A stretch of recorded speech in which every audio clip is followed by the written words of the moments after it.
Shalom Bapak Ibu yang dikasihi Tuhan. Shalom. Selamat datang juga buat Anda yang kali pertama hadir di tempat ini Bapak Ibu.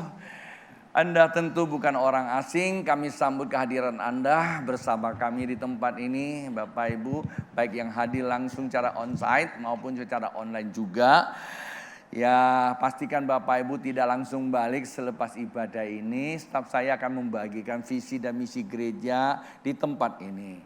Demikian juga kami ingin ambil bagian jikalau Bapak Ibu punya pergumulan, membutuhkan doa dari kami, ya, atau yang online service, Bapak Ibu kalau membutuhkan kami tinggal hubungi alamat tertera di layar monitor Bapak Ibu. Demikian kalau Bapak Ibu ada kesulitan karena berjauhan tempat, bisa cari gereja di setempat dapat pelayanan berikutnya. Nah, selamat bergabung buat Anda yang ada di media sosial ya, di online service atau di streaming, luar kota, luar pulau maupun luar negeri. Tuhan memberkati. Bapak Ibu, hari ini kita beberapa hari yang lalu kita ada worship ya, heavenly worship. Kita tidak lagi istilahkan worship night. Ya, dulu suka kita gunakan worship night, udah kebiasaan. Pada saat waktu saya katakan ada worship night, Tuhan mengubah itu heavenly worship. Heavenly worship itu adalah penyembahan surgawi. Artinya kita tinggal mengikuti. Nah, ada persoalannya. Kalau kita tinggal mengikuti, tadi itu kan ada yang datang dari Sintang, ada datang dari Sambas ya. Mereka ada yang dari Jakarta bergabung di Heavenly Worship tanggal 22 atau Momentum 22 tahun 2023. Di tempat ini ada yang anak-anak muda datang ya, awalnya nggak ngerti, waduh 12 jam, jangankan 12 jam, 1 jam aja rasanya sudah kelojotan ya, apa ya kelojotan ya. Tapi pada saat waktu mereka ngalami sesuatu bersama Tuhan, lalu mereka bisa jalankannya. Oh, ada terlalu banyak kesaksian loh Pak Bu, kalau saya tunjuk 1, 2 gitu ya, itu terlalu banyak, saya nggak bisa tunjukkan satu persatu. Tapi kadang-kala saya suka sebut namanya 1 atau 2 orang, bukan berarti yang lain enggak loh ya. Jadi jangan tersinggung, seakan-akan yang sudah 12 jam tapi kok tidak disebut-sebut. Enggak ya, kalau saya mau sebutkan terlalu banyak. Artinya pas dalam benak pikiran saya lihat saya singgung aja ya. Salah satu yang saya suka singgung itu Erik, karena Erik itu ada di atas sini. Waktu saya selesai sore, saya bilang, Rik, kamu dari pagi ya di situ duduk. Ya kadang-kadang gak keluar main gitar 12 jam.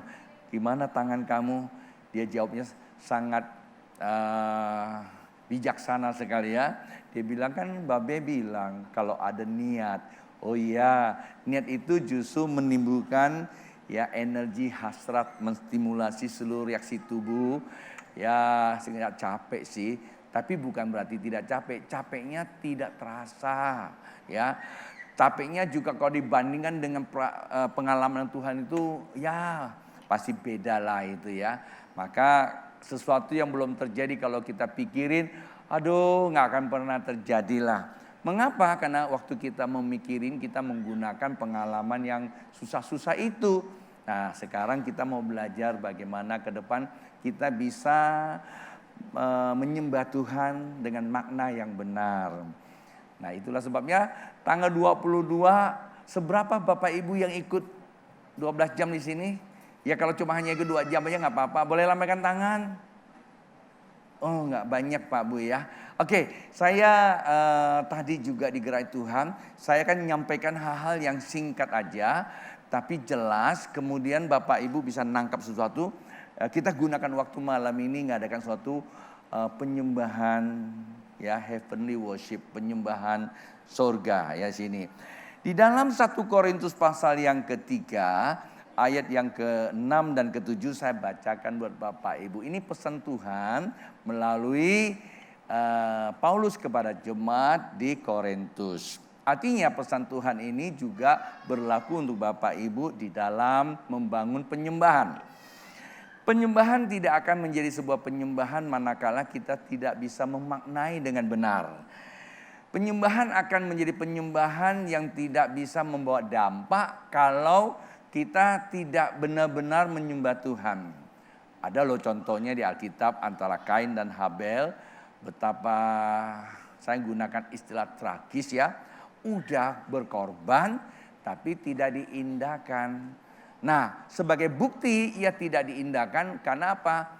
Karena memang dia mempersembahkan segala sesuatu berdasarkan apa yang dia mau, bukan apa yang Tuhan mau. Iman itu apa yang Tuhan mau. Nah, kadang-kadang kita banyak buat sesuatu, main musik sekedar apa yang kita mau, menari sekedar apa yang kita mau, apa yang kita bisa, berkhotbah sekedar apa yang saya mau, yang saya bisa. Dan terlalu banyak, Pak Bu, kadang-kala kita capek, waktu, tenaga, biaya. Tapi Tuhan gak indahkan. Bukti daripada semua itu adalah kita merasa kecewa. Loh, Kain kan begitu kan? Nah, kalau kita buat sesuatu berdasarkan keinginan kita, bukan dasar kebenaran. Coba deh, kalau disinggung sedikit, pasti kuciwa. Ya, pasti kecewa. Dikasih tahu, jangan begitu duduknya, kecewa. Jangan begitu main musiknya, kecewa. Jangan begitu nyanyinya, kecewa. Jangan begitu narinya, kecewa juga. Itu bukti bahwa kita bukan melakukan apa yang Tuhan mau, apa yang kita mau.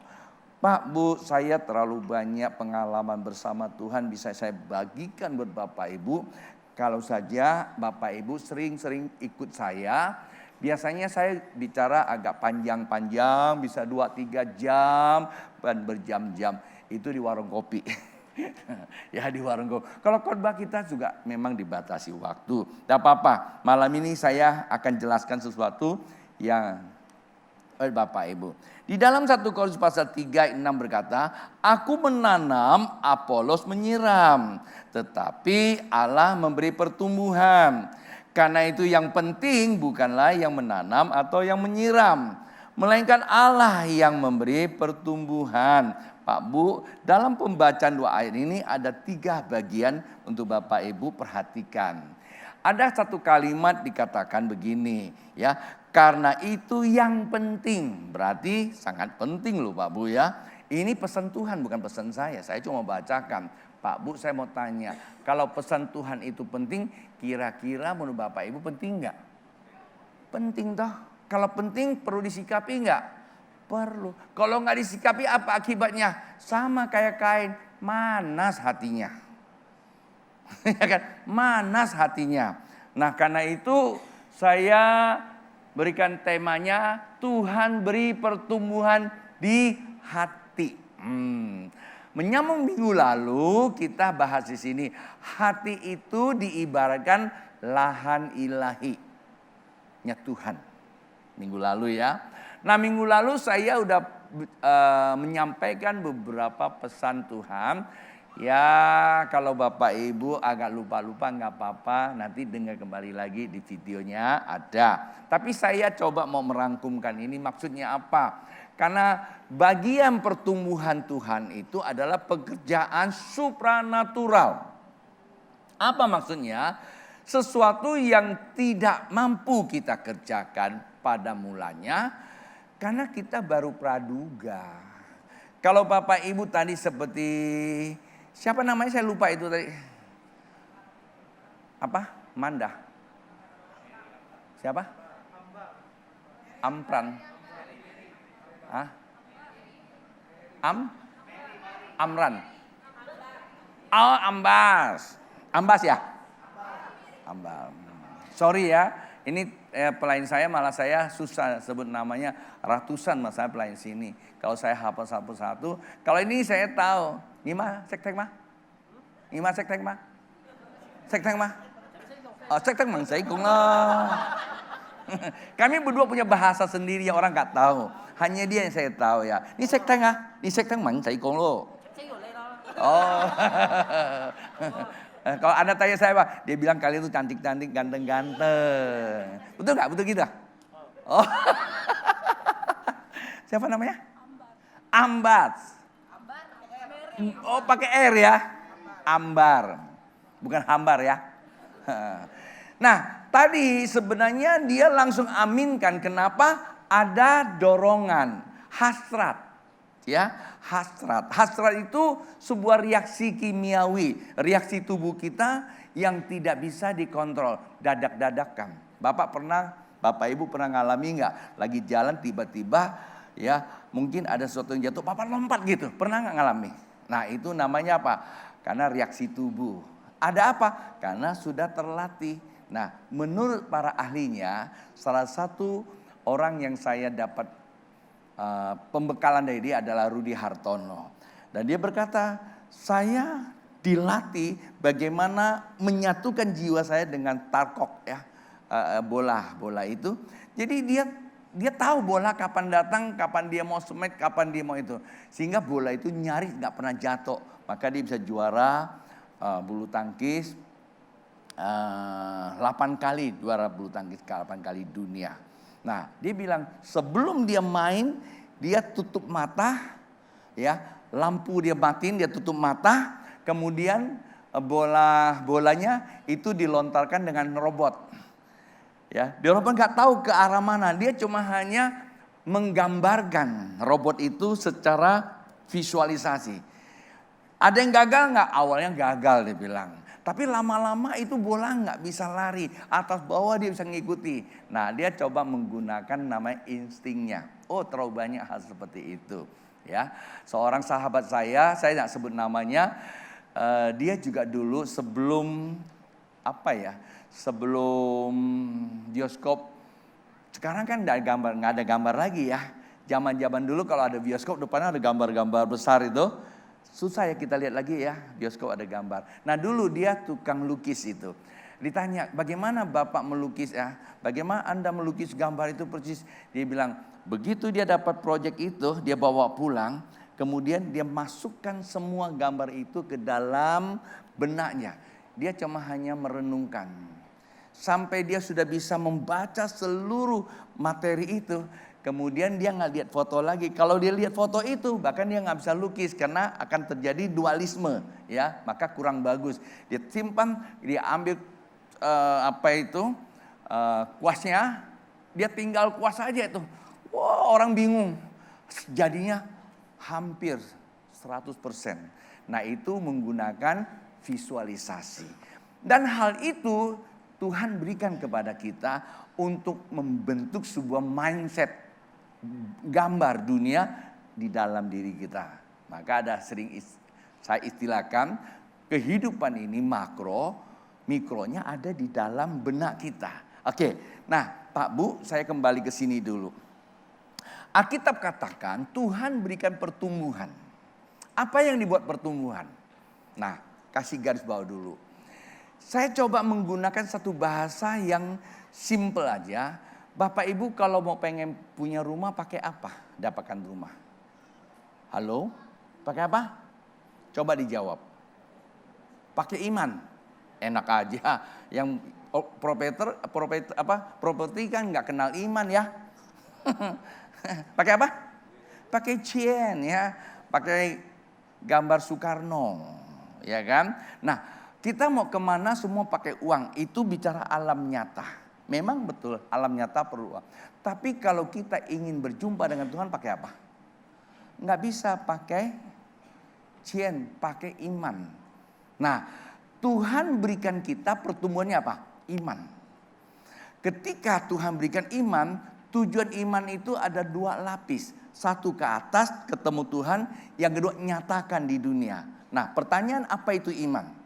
Iman itu adalah percaya dan taat. Kalau Anda ditanya apa itu iman, definisi iman terlalu banyak orang mendefinisikan. Buat saya iman itu cuma 2 ya, percaya dan taat.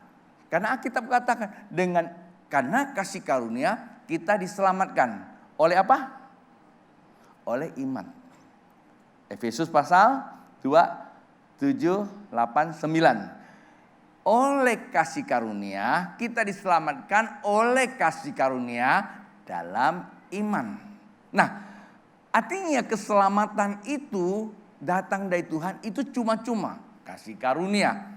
Tetapi nggak bisa didapatkan secara cuma-cuma, harus ditukar dengan apa? Iman. Nah, terkadang kita bingung terhadap iman itu. Nah, maka iman itu di dalam Alkitab dikatakan dengan apa? Percaya dalam hati dan mengaku dengan apa? Mulut, maka engkau diselamatkan. Artinya apa? Percaya bukan hanya sampai kepada akal budi, tapi turun sampai hati. Maka kamu punya reaksi manusiawi. Kata mengaku itu berarti apa? Ada sound effect, ada suaranya, itu berarti tubuh. Percaya itu punya dua makna. Percaya punya dua makna. Pertama, akal budi, dan yang kedua apa? Hati. Kata percaya, dibilang percaya dalam hati artinya apa? Diterima dengan akal budi, tetapi dimaknai sampai di hati.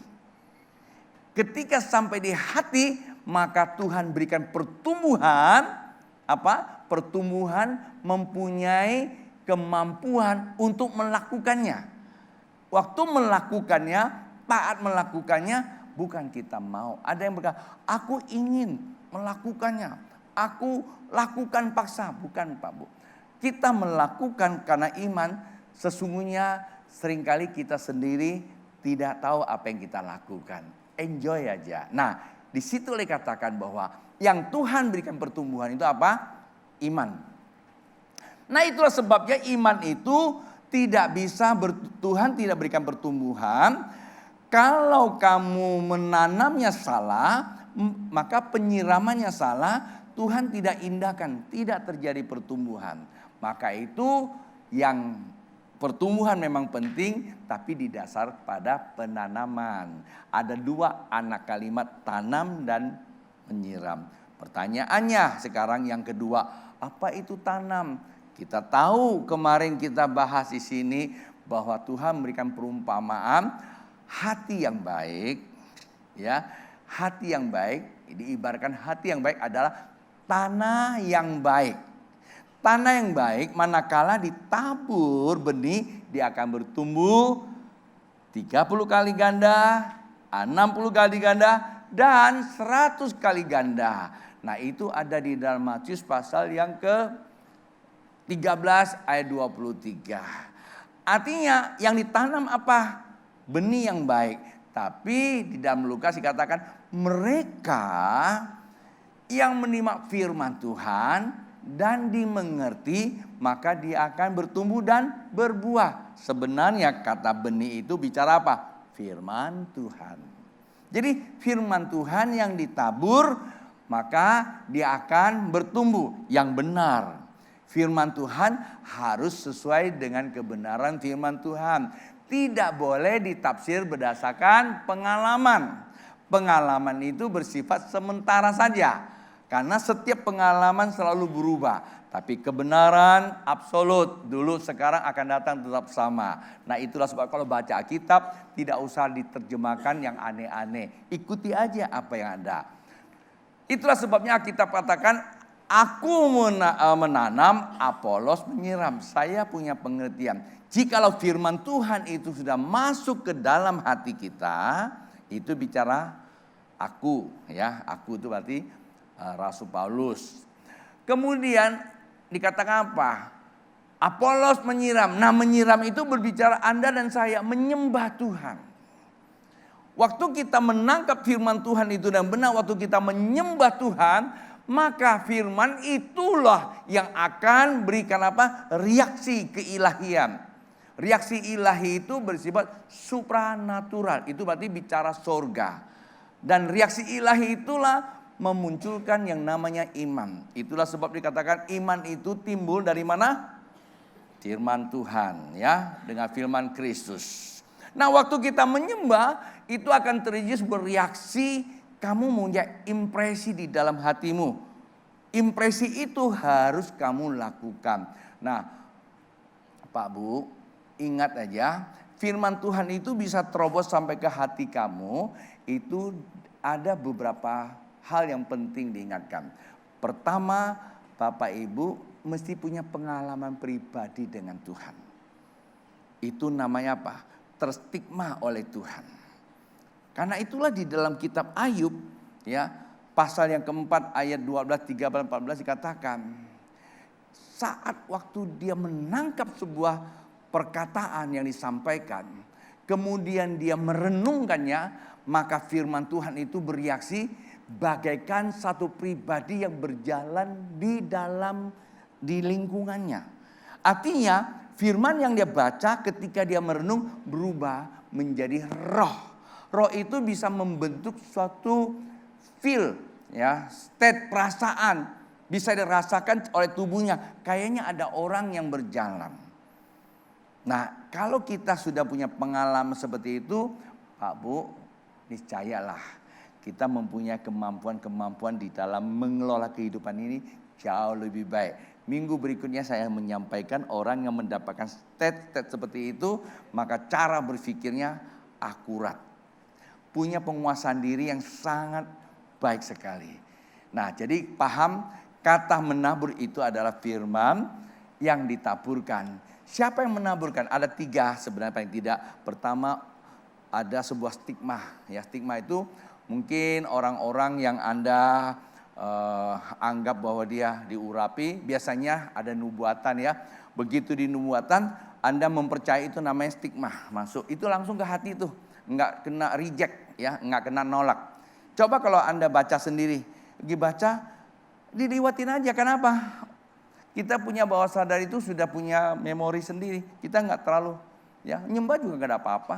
Yuk kita nyembah 20 jam, enggak rasa apa-apa. Ya, tapi kalau kita menangkap sebuah firman Tuhan itu kita memaknai dengan benar, maka dia mendapatkan tempat di hati kita. Buktinya apa? Punya niat. Niat untuk melakukan apa yang dimaknakan. Walaupun sulit. Niat itu mendatangkan hasrat melakukannya. Ya, itu yang pertama kalau nubuat. Yang kedua itu karena perenungan. Ya. Kalau saya dulu memang dinubuatkan.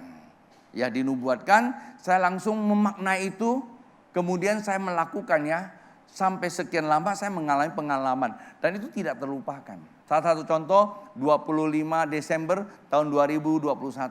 Ketika saya bilang 2021 Tuhan membawa saya ke dalam sebuah pengalaman. Saya merasakan saya dari masa itu loh. Saya bisa merasakan bagaimana Tuhan komunikasi sama saya. Dan saya bisa merasakan kedekatan, saya bisa merasakan semua komponen-komponen sorga pada waktu itu masih ada. Walaupun secara fakta, secara realita enggak kelihatan. Tapi semua ada di memori pikiran saya. Nah, itu yang membuat kita menjadi orang yang selalu hidup di dalam roh. Paham ya? Nah, pertama itu karena kita mendapatkan nubuatan. Yang kedua karena perenungan. Yang ketiga komunitas. Di karena gereja begini. Bapak Ibu sering datang ibadah. Sekali waktu tumbuh juga bisa masuk tuh firman Tuhan ke dalam benaknya. Ya. Yang keempat itu karena apa? Repetisi ya. Di-repeat terus menerus. Biasanya melalui nyanyi kan. Ku sembah kau Tuhan. Makin lama diulang-ulangi itu masuk ke dalam benak kamu. Jadi Bapak Ibu mesti mengerti. Nah kalau itu sudah dapat waktu kita menyembah Tuhan. Itu sorga turun ke bumi. Bukan kita naik ke sorga. Ya mungkin ada yang merasa. Oh saya naik ke sorga. Ya itu karena memang perasaan. Sesungguhnya sorga turun ke bumi. Yang benar Alkitab bilang. Pada waktu kamu berdoa menyembah. Ya maka kenapa kita menyembah? Karena kerajaan Allah memerintah di dalam benak pikiran kita. Artinya firman Tuhan. Waktu dia memerintah dalam benak pikiran kita. Maka kehendak Tuhan apa? Sorga turun ke bumi. Atau bumi seperti di sorga. Nah itu baru penyembahan sorga. Tarian sorga. Musik sorgawi. Dan semua sorgawi. Tapi kalau kita ingin buat sesuatu. Bukan sorga turun ke bumi. Kita mau naik ke sorga. Kita bawa komponen dunia. Ya, semua yang ada di dunia yang biasa kita pergunakan. Sorga gak perlu. Ya, hadirkan sorga ke bumi. Nah itu yang terpenting. Saya berikan beberapa contoh buat Bapak Ibu. Supaya saya bisa closing dengan cepat. Di dalam Alkitab banyak mencatat. Ya, salah satu contoh adalah bagaimana Daud ingin menghadirkan sebuah penyembahan yang bisa mengubah kehidupan masyarakat.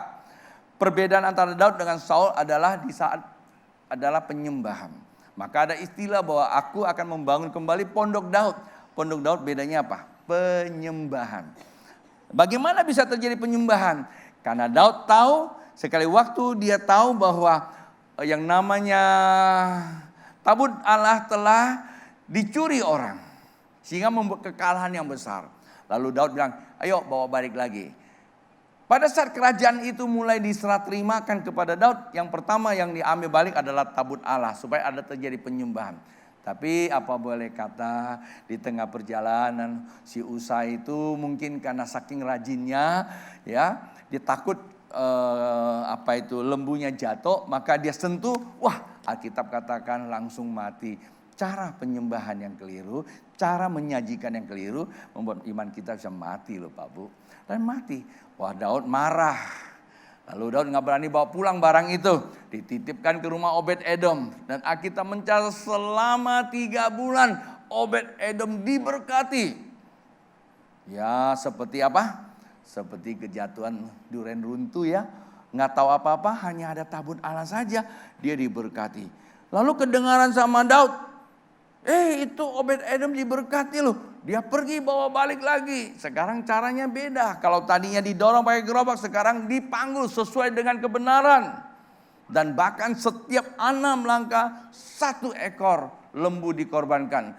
Ada cara yang benar, ada pengorbanan yang benar, tapi tidak membuat dia menjadi apa? Takut kemiskinan, takut capek nggak ada lagi. Dia bawa pulang. Dan saat itu kita tahu Daud menari-nari menyembah Tuhan. Dan kerajaan Daud adalah kerajaan yang sangat amazing, sangat luar biasa. Turun lagi ke anaknya namanya Salomo. Salomo tahu juga bahwa kerajaan yang diserahkan pada saya oleh papa saya, yang pertama saya bangun bait Allah. Begitu dia bangun bait Allah, apa yang diletakkan? Tabut Allah dibawa masuk. Ya ini saya cuma narasikan ya, enggak usah buka Alkitab, baca aja di rumah ya, ketemulah itu ya. Nah, pada waktu dia bawa masuk dikatakan tabut Allah itu tidak ada apa-apanya, hanya perjanjian Allah, yaitu firman Tuhan. Dan ada tongkat Harun dan roti mana. Roti mana itu bicara berkat, tongkat Harun itu bicara otoritas.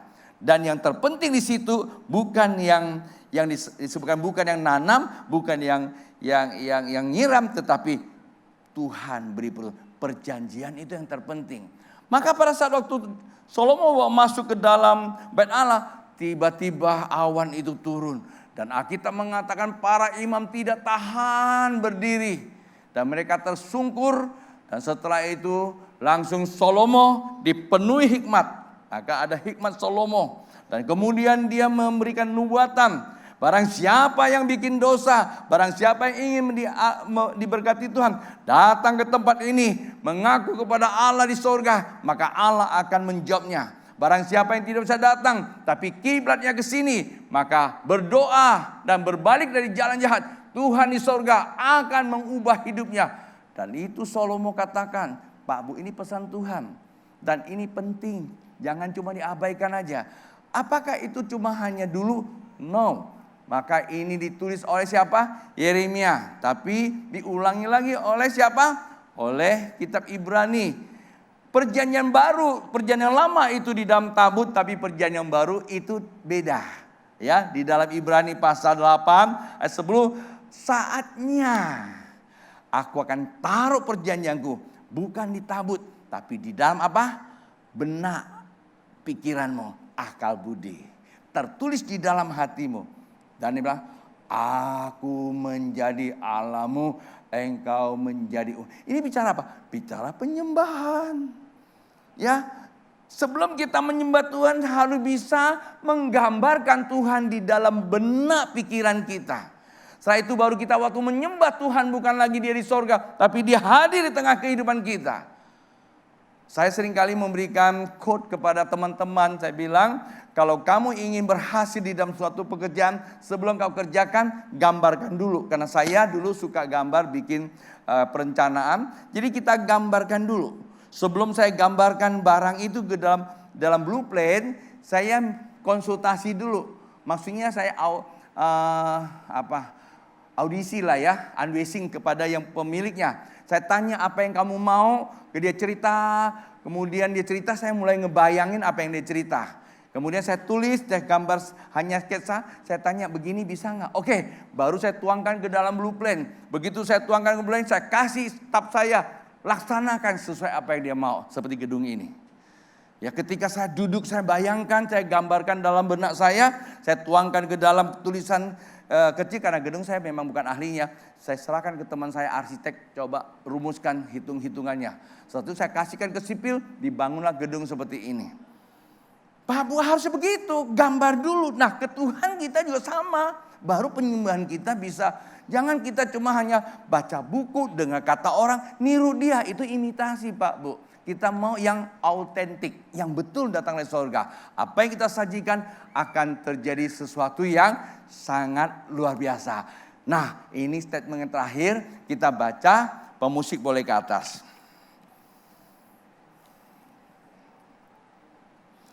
Di dalam Lukas pasal yang ke-9 saya bacakan buat Bapak Ibu, perhatikan baik-baik karena kita mau masuk, kita mau try masuk dalam suasana surga, ya. Bukan pengangkatan, tapi ini pengalaman, beda. Pengangkatan dan pengalaman itu beda. Lukas pasal yang ke-9 ayat 28 berkata, kira-kira 8 hari sesudah segala pengajaran itu, Yesus membawa Petrus, Yohanes dan Yakobus lalu naik ke atas gunung untuk berdoa. Perhatikan, ketika ia sedang berdoa, rupa wajahnya berubah dan pakaiannya menjadi putih berkilau-kilauan. Dan tampaklah 2 orang berbicara dengan dia, yaitu Musa dan Elia. Keduanya menampakkan diri dalam kemuliaan dan berbicara tentang tujuan kepergiannya akan digenapinya di Yerusalem. Sementara itu Petrus dan teman-temannya telah tertidur dan ketika mereka terbangun mereka melihat Yesus dalam kemuliaannya. Dan ketika kedua orang itu hendak meninggalkan Yesus, Petrus berkata kepadanya, Guru, betapa bahagianya kami berada di tempat ini. Bahkan baiklah kami akan dirikan sekarang 3 kemah. 1 untuk engkau, 1 untuk Musa dan 1 untuk Elia. Tetapi Petrus tidak tahu apa yang dikatakannya. Agak ironis ya sini ya. Lakukan sesuatu dia tidak tahu, nanti saya jelaskan. Sementara ia berkata demikian, datanglah awan menaungi mereka. Dan ketika mereka masuk ke dalam awan itu, takutlah mereka. Mengapa takut? Maka terdengarlah suara dari dalam awan itu yang berkata, inilah anakku yang kupilih, dengarkanlah dia. Pak Bu, pertama saya mesti jelaskan dulu. Ada satu kalimat yang sangat baik sekali. Guru, betapa bahagianya tempat ini. Itu namanya suasana surga sudah turun ke dalam kehidupanmu. Bukankah pencarian kita cuma satu? Menikmati suasana surga yang seringkali gereja katakan hadirat Allah karismatik. Terkadang ya merusak pemahaman, memaknai yang keliru. Jadi hadirat Allah itu seakan-akan masih ada di Yerusalem, masih ada di Amerika. Lalu Tuhan datanglah kerajaanmu. Anda semakin teriak, dia semakin jauh. Dan ini yang dirusakin cara pemaknaan yang keliru. Karismatik, saya orang karismatik, harus bertobat.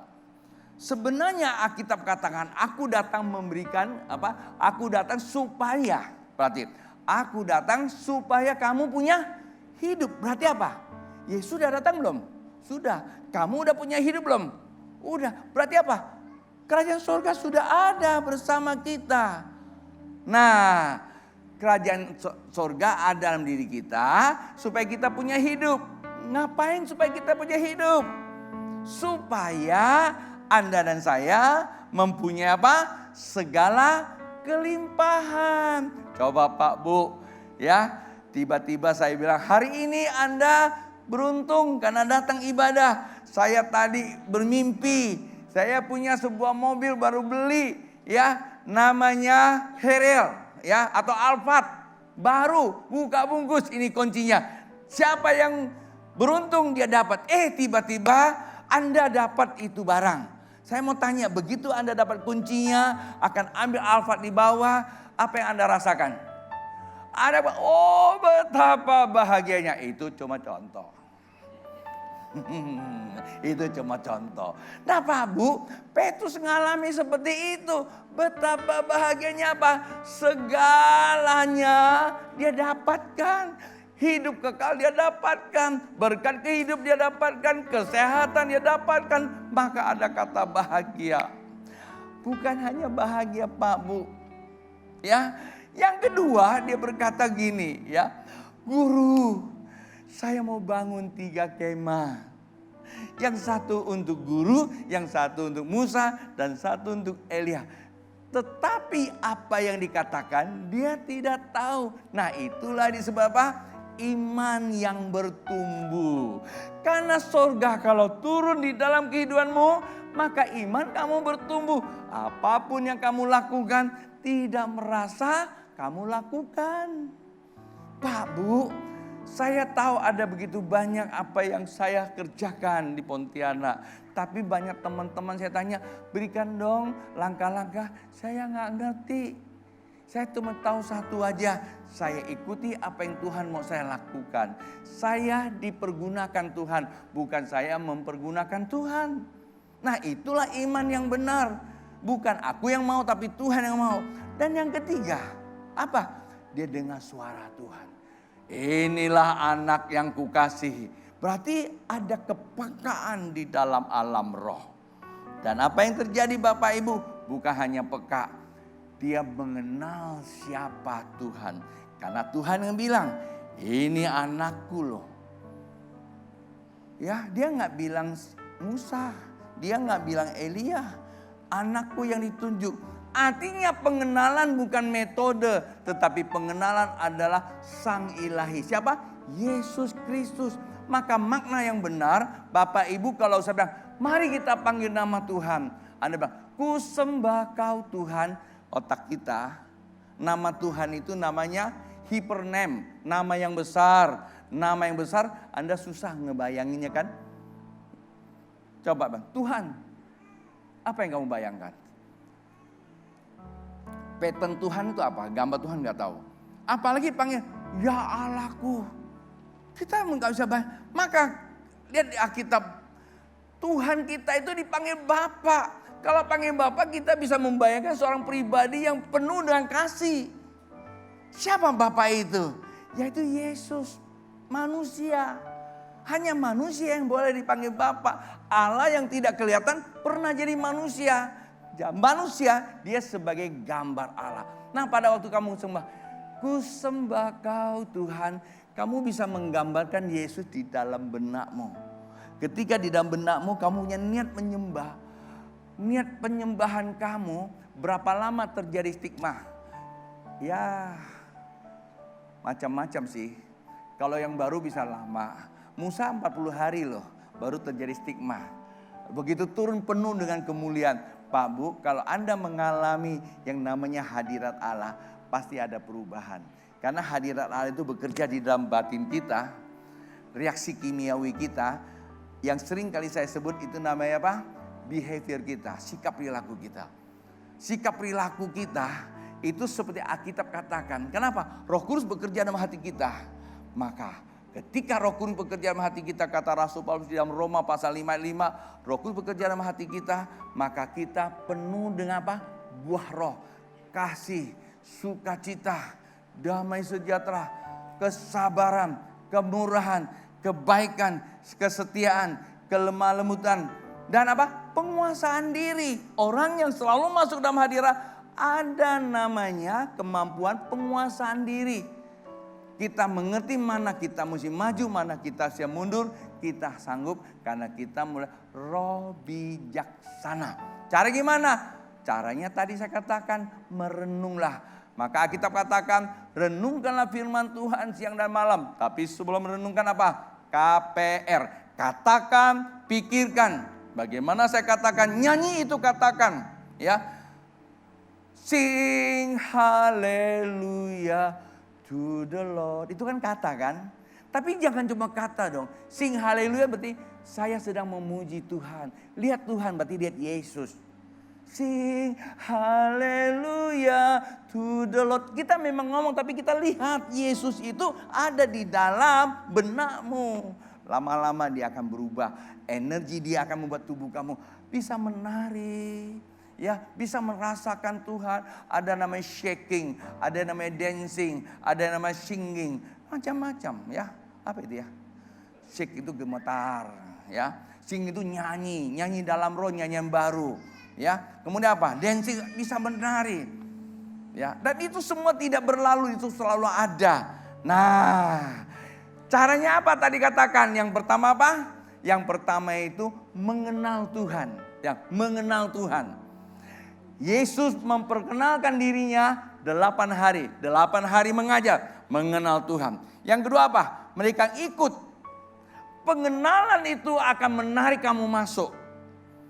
Pak Bu, kalau kita mengenal Tuhan, setiap apa yang Tuhan perintahkan, enggak sekali-kali kita tolak. Kita bisa tertarik di dalamnya. Kalau Anda tanya Bu Kim Chu, kenapa kamu ikut 12 jam? Begitu dia dengar ada perintah Tuhan untuk nyembah Tuhan di sini, langsung dia punya minat. Minat itu membuat hasratnya datang sini. 12 jam dia duduk di situ. Bukan karena kaku, tapi karena memang ingin menyembah Tuhan. Nah, orang-orang seperti itu sangat mengerti kata makna penyembahan. Kemarin ada beberapa hamba Tuhan dari pedalaman melayani dan belum mengerti makna penyembahan. Karena bersaksi, baru kami mengerti makna penyembahan. Nah, Bapak Ibu, kita bersyukur di tempat ini, kita diedukasi, kita dibukakan pemahaman, ya. Itu kita tertarik ke dalamnya. Yang ketiga, bagaimana kita mengalami pertukaran nilai hidup. Bukan lagi aku yang hidup, Kristus yang hidup di dalam aku. Kata kitab, aku telah mati bersama Yesus, maka sekarang aku hidup. Bukan lagi aku yang hidup, melainkan siapa yang hidup? Kristus yang hidup di dalam aku. Di dalam diri kita ada dua pribadi. Pribadi kita dan pribadi Kristus. Kalau Anda mau bijaksana, matikan pribadimu, biar pribadi Kristus yang hidup. Maka kamu akan melihat pekerjaan Kristus yang besar dalam dirimu. Cari gimana? Sederhana. Hidup di dalam daging ini, jangan tergoda kiri dan ke kanan. Tetapi hidup di dalam lagi, hidup oleh apa? Iman. Kepada siapa? Yesus Kristus Tuhan. Apa itu hidup oleh iman? Apa itu iman? Percaya dan taat. Bagaimana percaya? Pikirkan Yesus, rasakan Yesus, taat melakukannya. Maka Tuhan turut bekerja. Segala perkara dapat kita tanggungkan. Mendatangkan kebaikan buat orang yang mengasihinya.